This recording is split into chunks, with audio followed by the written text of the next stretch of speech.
And we are live. Good morning, late morning, Austin. I hope everyone is doing well and has been safe and has hopefully their electricity back and water back, even if they're having to boil it and stuff right Yay. now.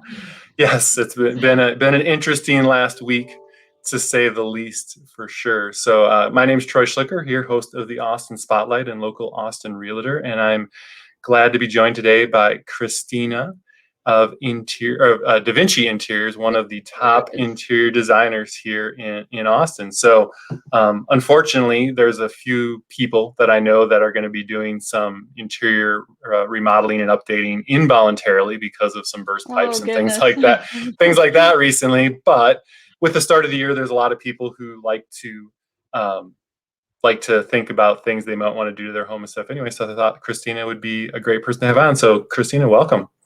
Thank you so much for having me.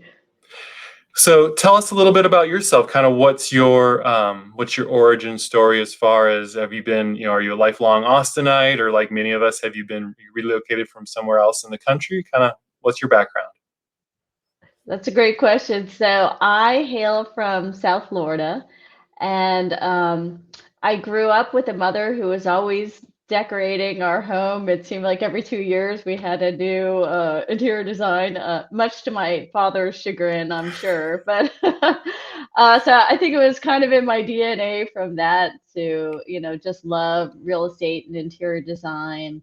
And I was fortunate to go to the Art Institute of Fort Lauderdale for residential design Nice. and moved to Austin. My husband is in technology, so he had a phenomenal opportunity here in Austin. So it was a great market for me to see. Gosh, the market is thriving. The real estate market is really great. We built a home, and I said, you know what? I can help other people like myself, having done interior design in South Florida and bring Davinci Interiors to Austin and help clientele with interior design services here. So I love it. Awesome. Very nice. And so that's about how long ago did you guys move to Austin? It's been just about 9 years. Okay. And we are sold. We love it here. Yeah, although Yeah. I must say I miss the ocean, but aside from that, everything else, if Austin had an ocean, it would just be the perfect Yeah, place on exactly. the planet. We obviously, many of us, who have been here at least for a little while, talk about the Californication of Austin, with a lot of Californians moving here, and so having an ocean here would totally complete that transition if that was the case, for sure. So it's awesome that you've are able to do something you've been so passionate about for basically your whole life. In that case, if growing up in that world with your mother, to be able to, again, there's so many people who get into careers and switch careers, or switch majors 17 times in college, or different things from that standpoint. So it's awesome that you've had that, kind of had this passion that you've been able to take advantage of most of your life from that standpoint. Well, well, there is a caveat to that because I was actually pre-med when I was in college, and I did biomedical research at Harvard. It was great, but I hated working in a hospital. I used to have an eye twitch going to work every day. So one day I announced to my parents that I was not going to be a doctor, that, I'm going to change the whole, direction my life has been to date. They were not pleased with that announcement because I didn't quite know what I wanted. But one of the first things I did do was get into real estate. I was in Boston at the time. And then I morphed into interior design. So it wasn't until I decorated my parents' place. It was a condo in Fort Lauderdale, and it got into Architectural Digest that my mother finally forgave me for switching career paths because it was finally something she could be proud of. So it was she a long she road of approval until then. yeah, she saw it as something that wasn't just kind of a hobby at that point. It was like, okay, Indeed. this is something I can make a career on, from for sure. So, so with Davinci Interiors, was that something that you had that company in South Florida as well prior to moving to Austin, or was that a decision to kind of start that here? So it was under Davinci Design in South Florida, and then I moved it Davinci Interiors when I was incorporating here. But it was nice to have the kind of continuity of understanding business protocols because it's one thing to be a creative type, but for homeowners, they want somebody who's also a business professional who Mm. has years of experience, who's savvy, who makes it a streamlined process. So, I felt really grateful to have that experience to bring here to Austin. And as you could tell by my home, I bring a little bit of the South Florida color and flair Yeah, when the client is open to it into my sure. designs. Yeah, so I would say in that regard, you must be kind of happy that we're moving a little bit away from the very sterile white and stainless steel type kind of interiors from that standpoint. And so again, not that that's completely left by any stretch, but there's been a bit more getting some warmth, getting some color, getting some personality into the home, which so that's in someone in your line of work, I'm sure makes it more exciting. Oh, absolutely. Because a lot of times I'll be talking to a client and their home is not at all reflexive of their vibrant and welcoming and fun personality. A lot of times they're very sedate and dark. And I'm like, your home does not represent you at all. And they're like, right. So it's always fun at the end reveal when they walk into their home and it's perfectly tailored to them and just reflects who they are and what they love and how they live. And as a realtor, we're always the opposite. We're like, "Ooh, don't personalize it too much. Like, if you're ever gonna sell, you don't want." But again, if I if love that. you're if you're planning to live in the home, right? If you're planning to enjoy the home, unfortunately, too many people, I don't think, ever remodel the home until they're ready to move, and it's like you didn't get to Oh no. enjoy any of that at all. Where, where, like say, to have some personality, have some flair, have it reflect you and be a place that you're happy and love to spend your time, especially over the last year, is that's the one of the only places that we get to spend our time. It's an important factor in kind of bringing happiness and joy into your life, I think. Indeed. So do you have, from that standpoint, do you have kind of like a favorite style or favorite things, I guess, from that standpoint? Again, I'm obviously less in tune to your world that way, but again, and obviously you're going to go where the client wants to go, right? There, I've helped plenty of clients myself buy homes that I personally would never buy because they just don't fit my lifestyle. But that Right. doesn't mean that it's not the right home for them. And so in your line of work, you're obviously also going to do what's best for the client. But do you personally have kind of again, that South Florida style or something that's kind of your draws you in? Yeah. Well, it's funny because years ago I was always the, Ralph Lauren, rich colors, heavy fabrics, a lot of layered patterns, very sedate and dark. And now I'm very modern and vibrant. So, I always say to my clients if they ever come to our Da Vinci studio, which is here in my home. I was like, don't let my home scare you because this is not for everybody. This is just what I love. Sure. And, that's the fun part of the creative process for me because if every home was like this, then it wouldn't be a challenge. So Yeah. getting to know what a client loves, and, sometimes it's totally out of my comfort zone, but that's great because it makes me expand as a designer and, because I always like to have every home be unique. Just because I know this light and this winning combination works, I don't want to do it in everybody's home because that's really not fair to my clients. Yeah. I really like to personalize it to them. And at that point, it doesn't, like say, right, if every home had your kind of style and flair, it wouldn't make it seem as special and unique for you at that point either. So it's kind of one of those Exactly. nice things. It's obviously one of the somewhat frustrating parts on the kind of new builder. I don't want to say track homes, but a lot of the new construction homes that are out there, because they're trying to appeal to such a wide audience of people, they tend to be Right. much more narrow in the scope of things that they do from that standpoint, which again is great for reaching that mass audience. But then it does make it like, oh, all these homes in this block are very similar, not a few small Right. details here or there versus kind of that true personalization. Although on the upside, it's kind of job security for me because then everybody wants to come in and personalize it.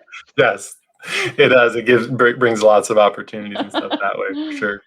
Do you have any, obviously with 9 years in the business and being, I saw recently awarded, I can't remember who it was through. I don't know if it was Austin Business Journal, like one of the top 3 interior designers in Austin.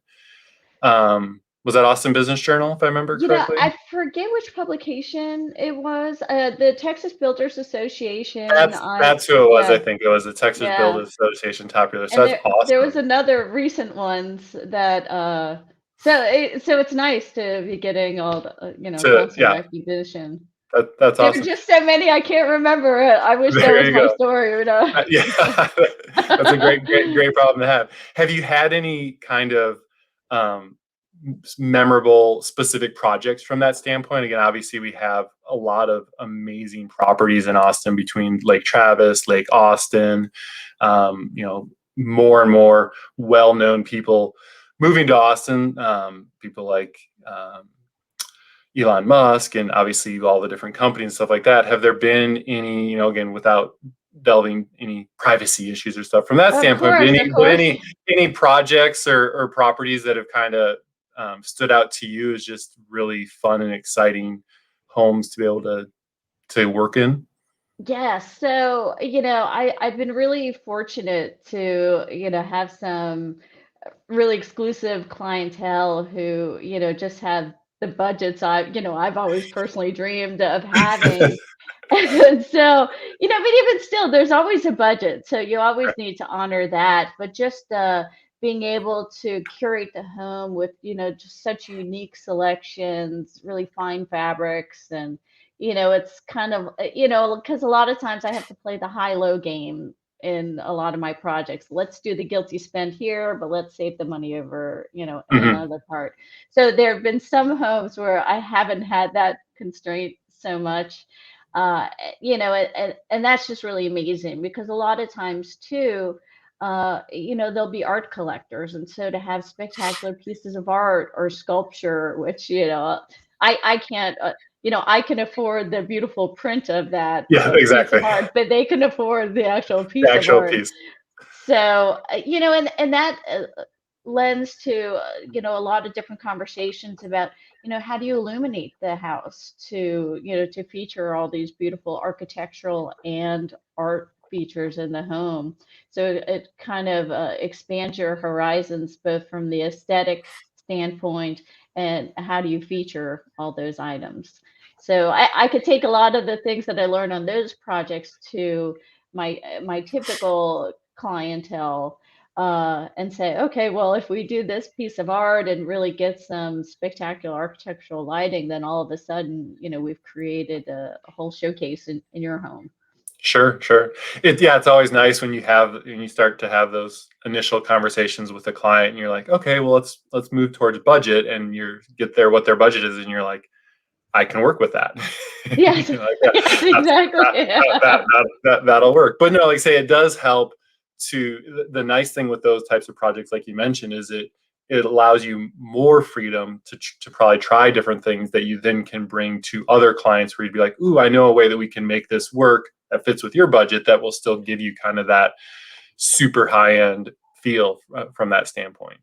Absolutely. And one of the most interesting projects I've worked on has been recently, where it is a local gun store here in Cedar Park.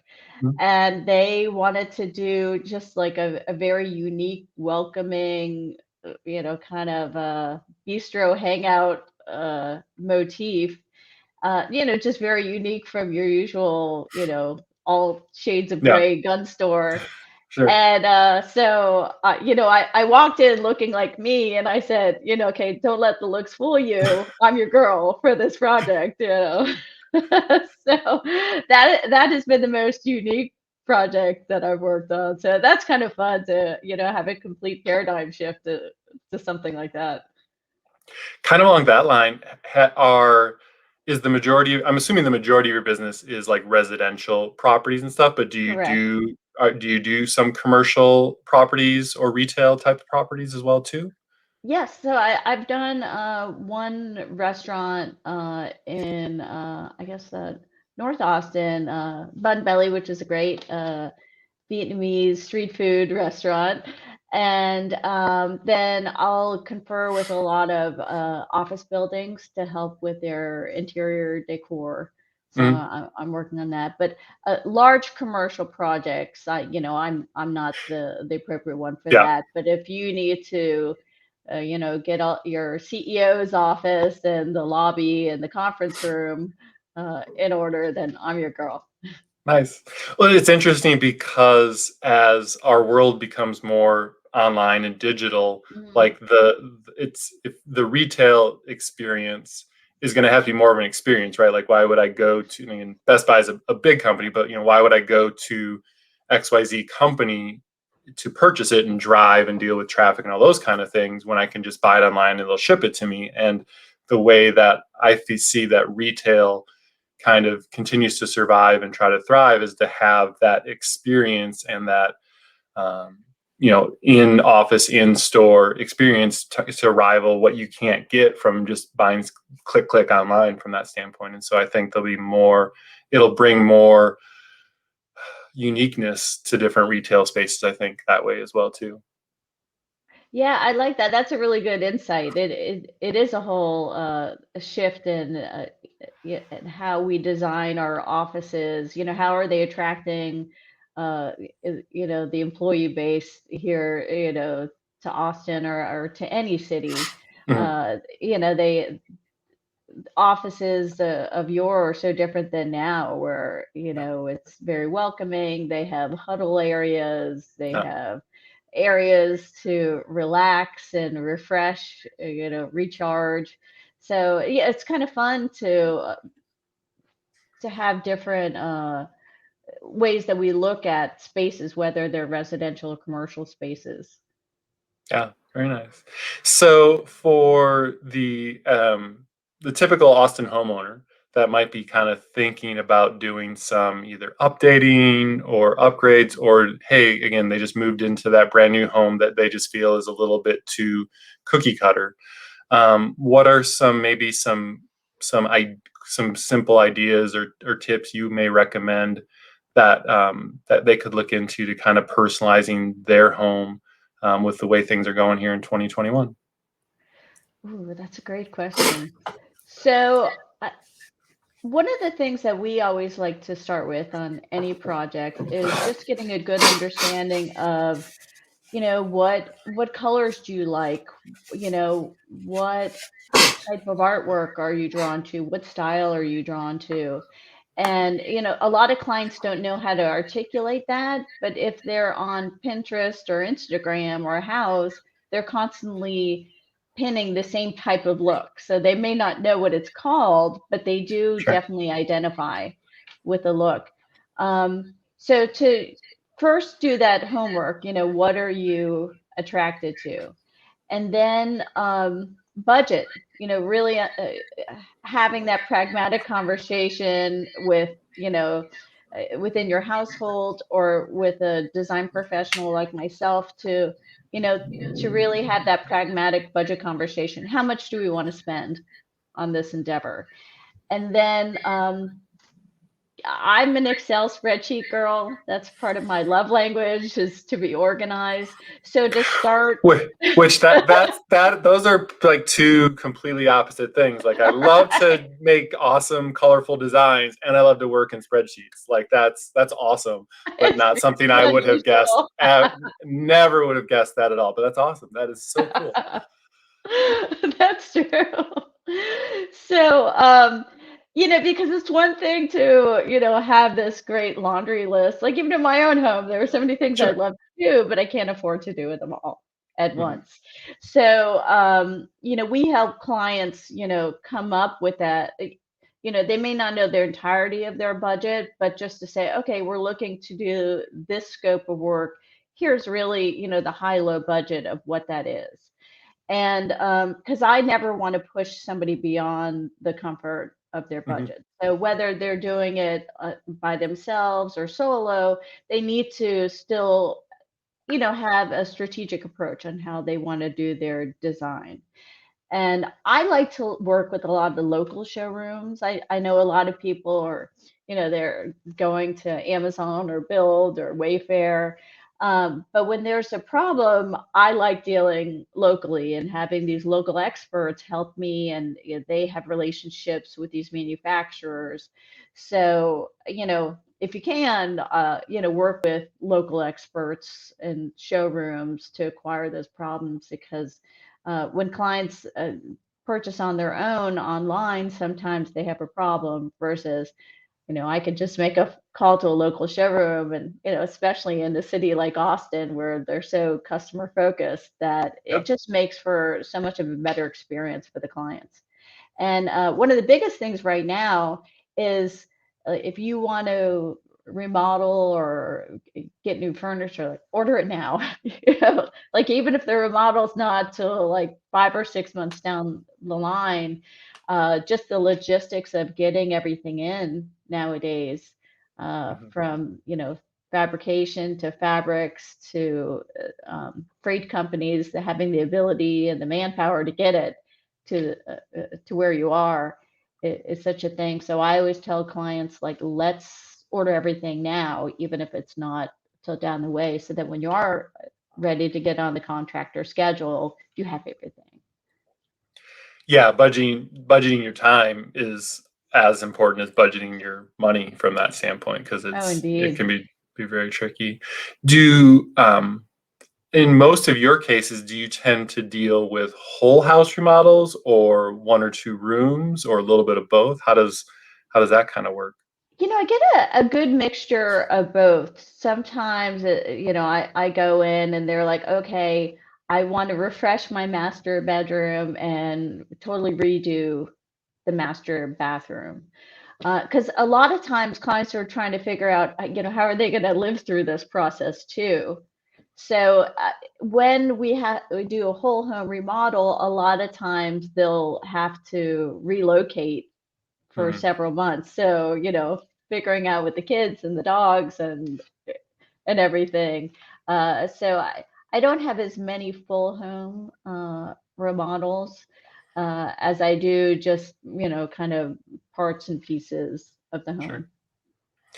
And so in that vein as well, like if again, if it's a kitchen, or we'll say if it's a living room, like is there a focal point from a style standpoint that you say, hey, focus on this first and then try to bring everything else together with it, whether that be, say, so in the living room, whether it be a piece of furniture or a color or something like that, or is it kind of vary for each individual and each circumstance from that standpoint? Well, the most important thing for me, especially in a key room like that, where, you're sitting in it every day and, you're entertaining or you're hanging out with your family or watching TV, the quality of the furniture is tantamount to me. Like, I want it to be comfortable, that, in a year from now, you're not gonna see divots in your seat cushions. If the budget allows, I'd rather invest a little bit more to have a piece that's going to stand, the test of time. So in 8 to 10 years, it's still going to look like a quality piece of furniture. So I like to focus on the main furnishings first, and then go to, like, other design elements of the room. Like, are we going to refresh the fireplace and have a really interesting focal wall there and piece of art? Um, but yeah, I definitely wanted every room to be comfortable and welcoming. I'm not the designer who every room's so fussy you're afraid to Sit sit in down. it, right? And thank God for performance fabrics. So they Yes. now have, like the Sunbrella version of indoor fabrics, where, you could spill wine and kids can write on crayon and you could wipe it up instantaneously. Yes. So that has been really nice, because that's a big conversation with families with kids. It's not like where when I grew up, there was that one room that, was just kind of partitioned off that you weren't allowed to sit in. That Yep. doesn't happen anymore. Yeah, or grandmas and grandpas where they actually put like plastic over it because they didn't want to ruin the furniture from that standpoint.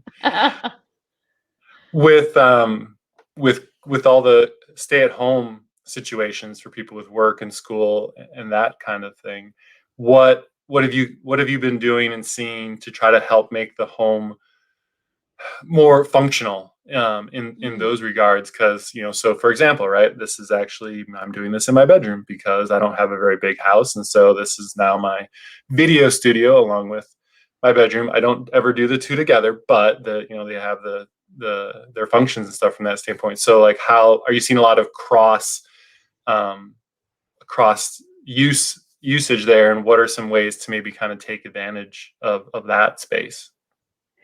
yeah, so people are looking at their homes differently because now everybody is at home during the pandemic, and not all the kids have gone back to school. So how do you carve spaces in the home so that everybody has that you know personal moment of serenity within their home? And then because a lot of people are on conference calls, or the kids are at school online, uh, sound suppression is a very big problem too. So we have to be mindful of maybe adding some area rugs on the floor to dampen the sound, maybe to add some draperies also to catch some of the sound. So a lot of conversations like that are coming up that don't always typically come up during the course of design work. One of the things that I feel like I'm starting to see a little bit more too is um, a little less like open space, right? For the longest time, it's just been Mm. large open space with the large, you have the kitchen, the living Right. room, and dining area that are all just almost one huge room. And it feels like now clients, homeowners, builders, and stuff are kind of thinking, well, maybe I want a little bit more separation in some of these rooms, just so that it's not everyone spending every minute together all day long from that standpoint. That's true. That is true. But one of the most interesting things is there are so many dining rooms in the foyers that are now, completely obsolete. Hmm. We're taking those out and making those into playrooms or offices or home gyms. So, that's interesting too, to see, what used to be, a sign of elegance or wealth or whatever is, people think it's kind of fruitless to have spaces that they aren't going to use. Yeah, and that's been really interesting because I can, for the last Mm. 5 years or so, I've seen a lot of builders kind of move away from having a formal dining space, and in conversations with clients, it'd be like, well, again, if you want one or if it fits your needs, great. But is having a space that you use on Christmas, Thanksgiving, and two other times a year worth it to you? But now I'm sure there have been a lot of people who maybe weren't using the space who are like, oh great, now I have a second home office, or I have Indeed. again a playroom or a school room for kids and stuff. So it's I think it's um, been useful, but again, I don't think it's been a dining room in the same sense of the word for a lot of the people that have had it over the last few years, or over the last year that way. You're absolutely right. Very nice. So, I know one of the things that you had mentioned is you kind of have a checklist, I believe it is, for Yes. people looking at home design stuff. Why don't you talk a little bit about what that is and how it can help people? And then kind of putting it along the bottom line, you can go to davinciinteriors.com/services and actually download this and kind of take a look at it for yourself. But tell us a little bit about that. Yeah, thank you. So, we put together a helpful checklist that we ourselves use when we're doing a kitchen and bath remodel. And it's good because a lot of times homeowners don't even know, what parts and pieces or questions they need to have with, a showroom when they're picking out their faucets and lighting, or what type of electrical considerations or plumbing considerations they need to have in mind. So what we did was we put together a checklist to, for people to kind of go down and say, okay, we're doing the bath remodel. Do we need a new toilet? Or are we going to put one of the new fancy bidet seats on that toilet? And, therefore we need new electrical. Are we adding recessed lights? A lot of a lot of remodels, we're changing out the lighting. A lot of the kind of yellow lights that a lot of people have in their homes, we're doing that kind of fresher daylight color, and it's brighter. So, just remembering all those parts and pieces, because even, excuse me, Austin allergies against me. Yes. Welcome to Austin. Um, and so it's even good because while we're in a showroom, we get so excited picking out little parts and pieces. It's always good to have our checklist to go back to say, oh yeah, okay, we need to remember, do we need the towel bars and a towel holder and stuff like that. So we'd like to share that with your audience. So thank you so much for putting that up Yeah, there. definitely. Definitely helpful for everyone, I think, from that standpoint. Because they say there are so many small things when you're thinking about remodeling or redecorating that that kind of slip past you initially, but they always find the way onto the bill, and so you want to make sure that you're mindful of those as you go into any kind of projects and stuff from that standpoint. So, and obviously, a lot of people, I mean, again, with the rise of big boxes, the Lowe's, Hmm. Amazon.com, a lot of people are doing more and more of their projects at home, which is great for some people. I mean, I know for I had my sister and brother-in-law that did a lot of stuff on a house that they had because he loved it. Like that was therapeutic for him to come home and do Oh. and do and do house stuff. For me, it would not be therapeutic at all. Like I'm like I don't there's other things. I'm dealing with houses all day long. I need to get away from a house mindset. But for those people who either maybe don't like to do the projects themselves, or need expert help, want that designer's eye and stuff like that, what are some of the best ways for someone to kind of get a hold of you to try to, if they're looking for some professional advice and assistance with their projects? Oh, that's great. So yeah, there are a couple ways. On our website, davinciinteriors.com, we have a client questionnaire form, which a lot of clients find helpful because, it kind of walks them through what is the entirety of your scope of work, what kind of design trends are you attracted to, modern or traditional? And so a lot of clients like that because it just asks a lot of thoughtful questions. And then we talk a little bit about what our design process entails too. So it's kind of demystifies what it's like working with an interior designer. Also, on Instagram, we are Davinci Interiors 123. So we would love to have your followers follow us on Instagram. We really enjoy working on Instagram. And then on Facebook, you can contact us there. So many ways to contact Davinci Interiors. It shouldn't not too hard to get a hold of you guys, which No, again, indeed not. for any good business, it shouldn't be that way. But they're also a great follow, just again for some really cool picture and design and uh, thoughts and options for stuff, whether that's something you're planning to do in the next couple months or even something longer term. Just a great way to kind of get some cool ideas and stuff that way. Exactly. Plus, Cool. you get to know us a little bit. We kind of like to throw in our personality onto Yeah. our profiles because if you want a designer who's a wallflower and no fun, then don't call us because Yes. it's going to be fun. Well, again, right? Like it's people generally enjoy working with people that they kind of know. Again, that's one of the nice things with social media is that it gives you a chance to kind of get to know the company and the people behind the Yes, company from that standpoint. And so again, as great as it is to have some of the larger companies and be able to buy things through Amazon and other places at pretty rock bottom prices, it's also pretty nice to have some of the phenomenal local companies that we have here that do furniture projects and different things too, and companies like yours where you can actually get to know the people and know that you're going to get a quality person who knows what they're talking about and can hopefully make some of your home design dreams come true. yay!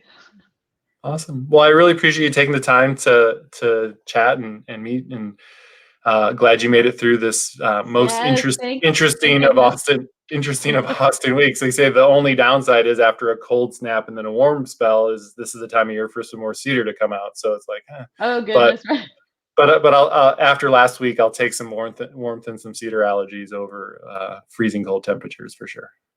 So true. Well, thank you, Cool. Troy. Appreciate it, everyone. Hope everyone has a great day. Bye.